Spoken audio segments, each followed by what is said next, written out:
এরপর পাত্রীপক্ষরা চলে যায়। তারপরে RM জাংকুকের রুমে চলে যায় এবং জাংকুককে ধমকের সুরে বলে, তুমি এরকম কেন বলছিলে? আমি যখন বিয়ের সিদ্ধান্ত নিয়েছি কিছু তো ভেবেই নিয়েছি, আর তুমি ওই তের কথা মাথা থেকে ছেড়ে ফেল। এই সমাজ এগুলোকে স্বীকৃতি দেয় না, আর আমিও একটা ছেলেকে এভাবে মানতে পারবো না। তা তোমার মা মানবে না, আমি মানবো। তখন বলে, তোমরা আমার কাছ থেকে কি চাও? আমি মরে গেলে তোমাদের শান্তি হবে? এই বলে জাংকুক রাগের মাথায় ওখান থেকে বেরিয়ে যায়। আমি আর তোমাদের মুখ দেখতে চাই না। ওখান থেকে বেরোনোর সময় সে চিৎকার করে এই কথাটা বলে আর একটা অন্য রুমে চলে যায়। সুগা, জিমিন, জিন নিচে বসেছিল। তারা জাংকুকের চেঁচামেচি, RM এর চেঁচামেচি সবই শুনতে পাচ্ছিল। সেই জন্য তারা উপরে সিঁড়ি দিয়ে উঠছিল এবং জাংকুকের ব্যবহারটাও তারা দেখে নেয়। জিমিন বুঝতে পারে, সুগাও বুঝতে পারে জাংকুক কতটা কষ্ট পাচ্ছে, তার চোখে জল ছিল। জিন বিষয়টা পছন্দ করছিল না। জিন ভাবছিল যে কিছু তো একটা করতেই হবে। কিছুদিন পরেই ওই মেয়েটির সঙ্গে জাংকুকের বিয়ের তোড়জোড় শুরু হবে। জাংকুক এই নিয়ে খুবই চিন্তিত। সুগা কি করবে বুঝতে পারছে না। জিমিন জিনকে বোঝানোর জন্য বলা শুরু করলো এবং জিনকে বোঝানোও শুরু করলো, কিন্তু জিন কোনো মতেই জিমিনের কথা শুনছিল না। শুধু জিমিন নয়, RMকে আলাদাভাবে ডেকে বিকেলবেলা করে সুগাও কফি খেতে খেতে এসব বলছিল এবং বোঝাচ্ছিল মেনে নেওয়ার জন্য, কিন্তু RMও বিষয়টা মানছিল না। অনেক চেষ্টা করেও তারা মানাতে পারেনি। রাতে খাবার টেবিলে বসে যখন সবাই একসাথে খাবার খাচ্ছিল, তখন জাংকুককে ডাকছিল, কিন্তু জাংকুক কোনো মতেই খেতে আসছিল না। তখন জিমিন খাবার থালা নিয়ে বলে, আমি জাংকুকের রুমে খাবার দিয়ে আসছি, তোমরা খাও। জিমিন চলে যায়। আর অন্যদিকে জাংকুক দরজা বন্ধ করে বসে কান্না করছিল, তার কিচ্ছু ভাল লাগছিল না। দরজায় ধাক্কা দেয় জিমিন। যেহেতু কাকিমণি এসছে, সে দরজা খুলতে বাধ্য হয় এবং খুলে দেখে কাকিমণি খাবারের প্লেট হাতে নিয়ে দাঁড়িয়ে আছে। তখন সে কাকিমণিকে বলে, কাকিমণি আমি খাবো না, তুমি খাবার নিয়ে যাও। তখন কাকিমণি ঢুকে দরজাটা বন্ধ করে দেয় এবং প্লেট নিয়ে জাংকুকের কাছাকাছি দাঁড়ায় এবং তাকে বলে, খেতে তো তোমাকে হবেই। আমি বলেছি, কথা দিয়েছি, তোমার কাকাও কথা দিয়েছে তোমাকে, আমিও বলছি সব ঠিক হয়ে যাবে, অপেক্ষা করো, ধৈর্য ধরো।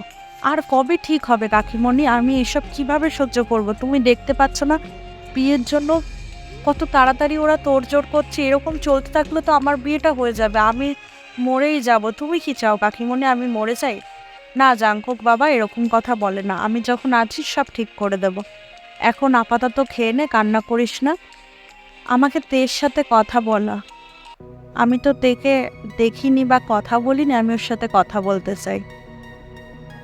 কাকিমণি তুমি সত্যি ওর সাথে কথা বলবে? ও দেখতে অনেক সুন্দর, এতটাই সুন্দর, এতটাই নরম এবং কোমল, ওর গলাও খুব সুন্দর, তুমি কথা বললে তোমার খুব ভাল লাগবে, দাঁড়াও। এবং জাংকুক তেকে ফোন করে এবং তের সঙ্গে কাকিমণির কথা বললে। কাকিমণি খুব নরমভাবেই তের সাথে কথা বলছিল এবং বুঝতে পারছিল যে জাংকুককে সে ভালোবাসে, কারণ সে জাংকুকের কথা বারবার জিজ্ঞাসা করছিল। এরপর ফোনটা রেখে দেয় এবং জাংকুককে খাওয়ার কথা বলে এবং কাকিমণি নিজে হাতে জাংকুককে খাইয়ে দেয়। জাংকুকও আর না করে না, কারণ কাকিমণিকে সে খুব ভালোবাসে, সে কাকিমণির কথা রাখবে। খাবারটা খাওয়ানোর পর জাংকুক হাত পা মুখ ধুয়ে বিছানায় শুয়ে পড়ে আর কাকিমণি চলে আসে নিচে এবং সবার খাওয়া ততক্ষণে হয়ে গেছে। এরপর ডাইনিং টেবিল গুছিয়ে যে যার রুমে চলে যায়। সুগা এবং জিমিন ভাবতে থাকে কিভাবে এই বিয়েটা আটকাবে। অন্যদিকে ন্যান্সির ওপর তার ভীষণ রাগ হচ্ছে, কারণ ন্যান্সি এইসবের রুম। ন্যান্সি যদি না বলতো তাহলে এত তাড়াতাড়ি কিছুই হতো না। তখন সুগা ঠিক করে জাংকুককে সেপারেট করে দেওয়াটাই ভালো হবে। জাংকুককে যদি পালিয়ে যেতে সাহায্য করে এবং কিছু টাকা পয়সা দিয়ে দেয়, তাহলে জাংকুক আলাদা জায়গায় তেকে নিয়ে থাকতে পারবে এবং সেখান থেকেই তারা তাদের পড়াশোনা করতে পারবে। আর এই শহরেই তাদের লুকিয়ে থাকতে হবে, না হলে তাদের পড়াশোনার ক্ষতি হবে। এছাড়া কোনো উপায় নেই। সুগা এই প্ল্যানটাই করে, আর তার ভাইকে এসব জানতে দেওয়া যাবে না, যতই ভাইয়ের কষ্ট হোক। সুগা এই প্ল্যানটা করে জিমিনকে বলে এবং জিমিন কিছুক্ষণে রাজি না হলেও পরে রাজি হয়ে যায়, অন্তত জাংকুকের সুখের জন্য। পরে তো জাংকুক যেহেতু একমাত্র ছেলে, পরে জাংকুককে আরএম আর জিন মেনেই নেবে। এই কারণে সুগা আর জিমিন এই প্ল্যান করার পরে তারা বিষয়টা ভেবে দেখে এবং জাংকুকের মনের কথা ভেবে, জাংকুকের মতকে প্রাধান্য দিয়ে, জাংকুকের ভালোবাসাকে ঠিকভাবে যত্ন করার জন্য তারা এই সিদ্ধান্তটা নিয়েই নেয়। পরের দিন সকাল, জাংকুক ঘুম থেকে ওঠে। কাকিমণি তাকে ডাকতে এসেছে ব্রেকফাস্টের জন্য। জাংকুক উঠে ফ্রেশ হয়ে নিচে চলে যায়, সবাই মিলে একসাথে ব্রেকফাস্ট করে নেয়। জাংকুক বেশি খেতে পারে না। এরপর আরএম এবং জিন নিজের রুমে চলে যায়। অন্যদিকে সুগা ব্রেকফাস্ট করে ছাদে অনেকক্ষণ আগের থেকেই দাঁড়িয়ে আছে, কারণ জাংকুকের সঙ্গে আলাদা করে কথা বলতে হবে। তারপর জিমিন জাংকুককে ডেকে নিয়ে চলে যায় ছাদে এবং ছাদে গিয়ে সুগার সঙ্গে দেখে এবং সুগাকে ডাক দেয়। সুগা জাংকুকের সঙ্গে কথা বলা শুরু করে এবং জাংকুককে সব বুঝিয়ে বলে। সুগার এরকম ডিসিশনে জাংকুক অনেক খুশি হয় এবং সুগাকে জড়িয়ে ধরে কান্না শুরু করে দেয়। বলে, না না, কাঁদতে হবে না, তুই তো আমার নিজের ছেলের মতন। তবে হ্যাঁ, বিয়ে তোড়জোড় করার আগেই তোকে চলে যেতে হবে, কারণ আমি চাই না বাড়ি ভর্তি মেহমানের সামনে তোর অপমান হোক।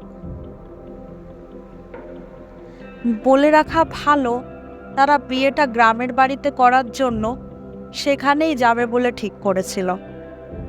বিয়ের 3-4 দিন আগেই তারা চলে যেত, আর 3 দিন মতো বাকি ছিল। যাই হোক, তাই জন্য সুগা চায় না কারো অপমান হোক, তাই জন্য সে সময় থেকে আগের থেকেই জাংকুককে পাঠিয়ে দিতেছে। যেইভাবে সেই কাজ, টাকা পয়সা দিয়ে সেদিন রাতেই জাংকুককে পালিয়ে যেতে সুগা সাহায্য করে। আরএম বিষয়গুলো প্রথমে জানতেও পারেনি এবং পরেও বুঝতে পারে না। সেদিনটা সেদিনের মতো কেটে যায়। জাংকুক ঘুমাচ্ছে বলে আর আরএম আর জিন বিষয়টা নিয়ে অত ভাবেনি, কারণ তারা গ্রামের বাড়ি যাবে বলে, পরের দিন রওনা দেবে বলে জিনিসপত্র গোছানোতে ব্যস্ত। এবং পরের দিন তারা গ্রামের বাড়ি চলেও যায়। তারা ভেবেছে জাংকুক হয়তো তাদের মুখ দেখতে চায় না, ওই জন্য তাদের সামনে আসতে না। আর সুগা জিমিন সবসময় বিষয়টাকে ধামাচাপা দেওয়ার চেষ্টা করছে, যেন জানতে না পারে। গ্রামের বাড়ি চলে যাওয়ার পর সুগা জিমিন একটু নিশ্চিন্ত হয়। অন্যদিকে জাংকুক পালিয়ে অনেক দূরে চলে এসেছিল, যেটা ঠিক বলা চলে শহর আর গ্রামের মাঝামাঝি, যেই জায়গাটা অনেকটা জনমানব শূন্য। হাতে গোনা কয়েকটা বাড়ি আছে, সেখান থেকে একটা বাড়ি ভাড়া পেয়েছে। সেই বাড়িতেই উঠেছে জাংকুক। অনেক নিজস্ব ডকুমেন্টস, অনেক জিনিসপত্র নিয়েই এসেছে, দুটো ব্যাগ ভর্তি করে। সুগার সব ব্যবস্থা করে দিয়েছিল তাই।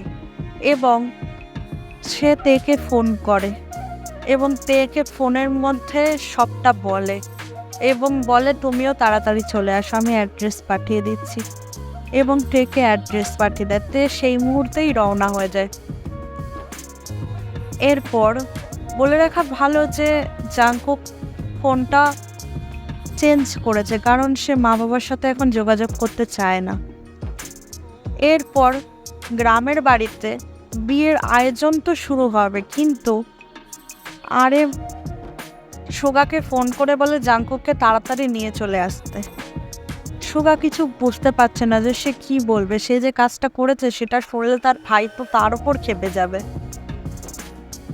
সে অনেক কষ্টে নিজেকে সামলে বলে, জাংকুক তো বাড়িতে নেই, কোথায় গেছে জানি না, কাউকে বলেও যায়নি। এবং আরএম অবাক হয়ে যায়, কোথায় যাবে, খুঁজে দেখো, কোথাও তো আছে, হয়তো ইউনিভার্সিটি গেছে বা অন্য কোনো কাজের জন্য দেখো।